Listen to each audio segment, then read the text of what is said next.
Hello everyone and welcome to EDSE 532. For those of you who have never met me before, my name is Dr. Jackie Davis and I am going to be your course instructor. So tonight I'm just recording this brief video. I think I have, in the program that I'm using, I have about 15 minutes before the video will cut off. So my video won't be longer than 15 minutes, but tonight I'm going to spend a little bit of time introducing myself to you and going over just a couple of things that are course related. As you will see behind me, you see the course homepage. We'll come back to that in just a little bit. For right now, I'm just going to tell you a little bit about myself. Again, my name is Jackie Davis. I am an assistant professor in early childhood special education here at UNC. I am currently in my 4th year here. I moved to Colorado in the fall of 2016 from Florida, North Central Florida, where I spent most of my life. Prior to going, I'm going to start over. Hello everyone, welcome to EDSE 532. For those of you who have never met me, I'm Jackie Davis and I am the instructor for this course. I'm really excited to be working with each of you this semester. I'm going to use this brief video tonight to try and accomplish a couple of things. Thought I'd pop in for a minute just to introduce myself to you and then tell you a little bit about myself and then go over a couple of course-related items. I'll continue to use videos like this throughout the course to cover course content and to go into detail regarding specific assignments that will be due in this course. I'm currently sharing my screen with you, and we'll come back to this in a first minute, but that's why it's in the background, so I can show you a few things in the course just for a brief few minutes after my introduction. So I thought I'd start by telling you a little bit about myself. I'm in my 4th year here at the University of Northern Colorado teaching in the Early Childhood Special Education program. I moved here in the fall of 2016 from Florida, where I spent most all of my life in rural North Central Florida, just below the Georgia border. For any of you who are familiar with Florida, my small town of Live Oak in Suwannee County is about halfway between Tallahassee and Jacksonville. I have a bachelor's degree in elementary education from Florida A&M University. I spent 16 years in the classroom teaching all grade levels from pre-K all the way through high school, actually. The last 8 years of my time in the classroom were spent in preschool and kindergarten inclusive classrooms, and that's where I found my love for early childhood special education. When I left the classroom, I went back for both of my graduate degrees back to back. I earned my master's degree in early childhood education from Florida State University and then went directly into my PhD program in curriculum and instruction with a major in early childhood special education. So, I moved here to begin my job at UNC, like I said, in the fall of 2016. I live with my mini dachshund, Daisy. Over my shoulder here, you can see a picture of her on the wall that my daughter got for me for my birthday last year. Daisy just turned 13 back on January 2nd, and I've had her since she was 8 weeks old, so we've been together for a very long time. Other than Daisy, I have 3 adult children. My oldest son, Jay, is 36 years old. He lives back in Suwannee County, in our home county, with his wife and my 3 grandsons. Tristan is 16 years old. Samuel is 14, and my youngest grandson, Johnny, is soon to be 11.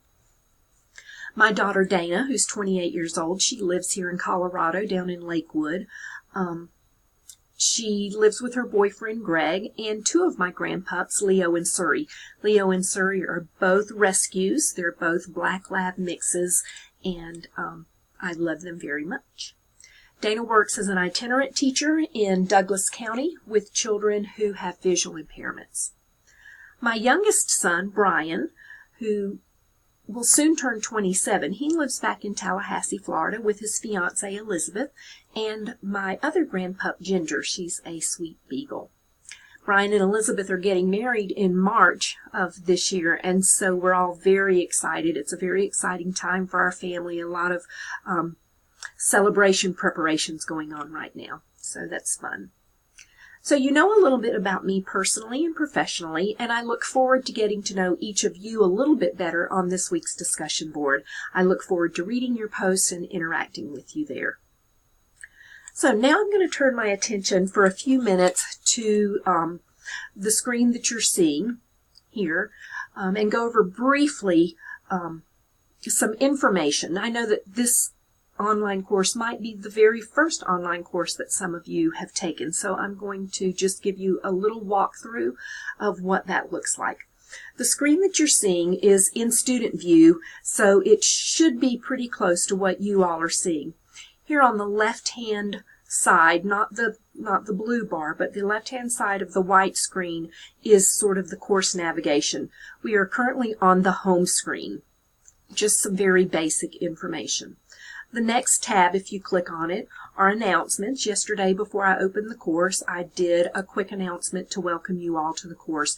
This announcements page will continue to build throughout the semester.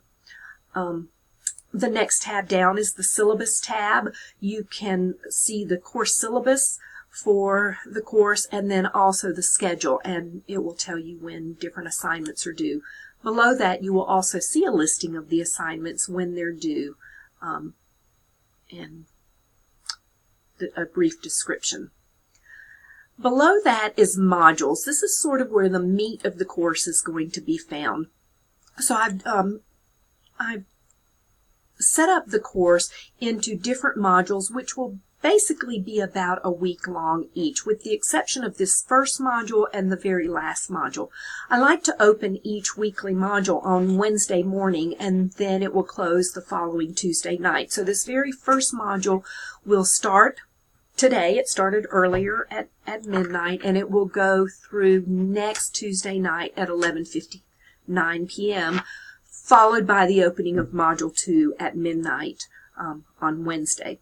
So right now you can see the Start Here module, and then you can also see Module 1. So in order to navigate through any module, you're going to click on the first item. Okay. It will open up on the screen. This is a welcome message in the Start Here module. You will read it. You'll scroll down, and at the bottom you'll see a button that's called Next. So you'll work through the module by clicking on the Next button, and you'll continue to go through the modules that way. So technical requirements, expectations. Any time that you want to get out of the module, you can come back here to the navigation bar and click on any tab. I'm just going to click back on modules. So the Start Here module is first, and then module week 1. If you click there, it's really just going to collapse it. That's not really going to work. You're going to need to click on the first item within the module to get there.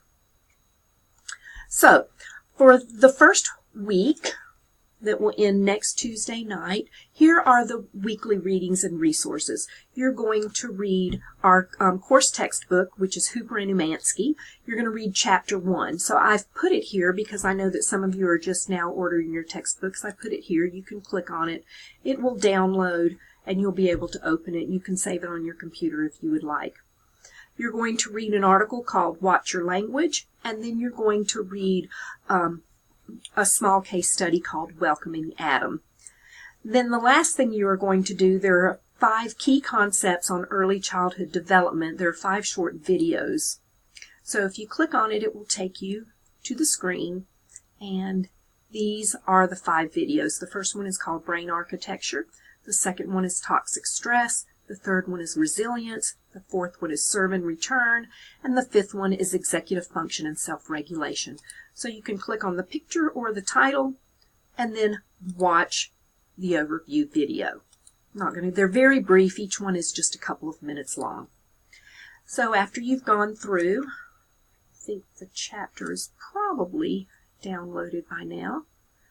So here's Chapter 1 that you will read. So those are the readings and resources, and then you will participate in a discussion board. So you will read the directions and the prompt for the discussion. And for those of you, I've seen a couple of people have already responded. So you'll read the prompt, and then in order, if you've never done this before, you'll take your cursor and put it where it says reply. A box will open. You'll type your content here and then post your reply. Okay, so here's I'm under test student. Here's my reply where it says type your content here. If you find that you've made a mistake and you really didn't want to post that, over here on the right hand side there are 3 dots. If you click on that, you can hit delete, confirm that you want to delete, and it's gone. So a couple of people have already posted, which is nice. So this is through the module, and then down at the bottom you don't see a next button, which means you're at the end of the module. Another way to get to the discussions, we were in modules, and it's embedded into the module, but you can also go straight to discussions. So here in discussions, there's a general question and answer discussion board. If you click on that, this is where you would post a question that you might have about an assignment or a reading. You would click and reply. You could ask a question. Here in bold at the bottom, it says, if you do not receive an adequate response from your classmates within a timely period, please email me directly with your questions. So this discussion board is for you, the students. You can just ask a question. If you see in discussions that, going back there, if you see over here, if there's a 1 there, you can click on it and read it. Then you can respond to your classmates. The second pinned discussion board are the discussion guidelines. So there are 2 documents here. The discussion guidelines and rubric are the first document that are here. So I'll want you to read this very carefully for the expectations here. Bring it over and enlarge it a little bit. Okay. So read the discussion guidelines, and then the grading information starts here, and then here's a rubric. So that's very important. And then another thing that you'll want to take a brief look at is a discussion example. Because our discussions at the graduate level are supposed to be pretty detailed and in-depth, and not just, oh, thank you for what you said, or I agree with you. I've given some examples. Getting ahead of myself. I've given an example of an initial post and then some question and comment and reply post. So you can see that it's more than just, thank you for your post, I really agree with you. And it also shows where you can see that citations to the weekly readings and resources are provided, and each of your posts needs to have these. Just for discussion boards, and I do want this to be pretty clear, just for discussion boards, I don't need a comprehensive references list. Just in-text citations will do. So you will see that in the example they are there. All of these are from Hooper and Emanski. It is helpful with a page number to help me find where your sources are coming from, but they will be required for each of your posts. The assignments tab will give you information on each of the assignments, but you will see that many of the assignments are not available right now until a particular date and the due date. So there are a lot of assignments there, but many of them are not available yet. When you click on grades, you will only see your grades. Because I'm in student view, I'm under test student, so you will see those as they come up. So this is just a brief overview of the Canvas, the course Canvas, for those of you who have never done this before. If you're taking multiple courses and you click over here on courses, you will see more than just one course here. Let's see, other things. I think, let me look at my little notes to see if I've covered everything. Oh, a couple of other things that I just have, I don't have much time. Throughout the semester, I'll be holding Zoom sessions, sort of electronic office hours. I'll be doing that very quickly, and I see I'm about to run out of time, so I'll do another video in a few days and post. But for now, I look forward to working with each of you during this semester, and we'll talk again soon. Have a great night.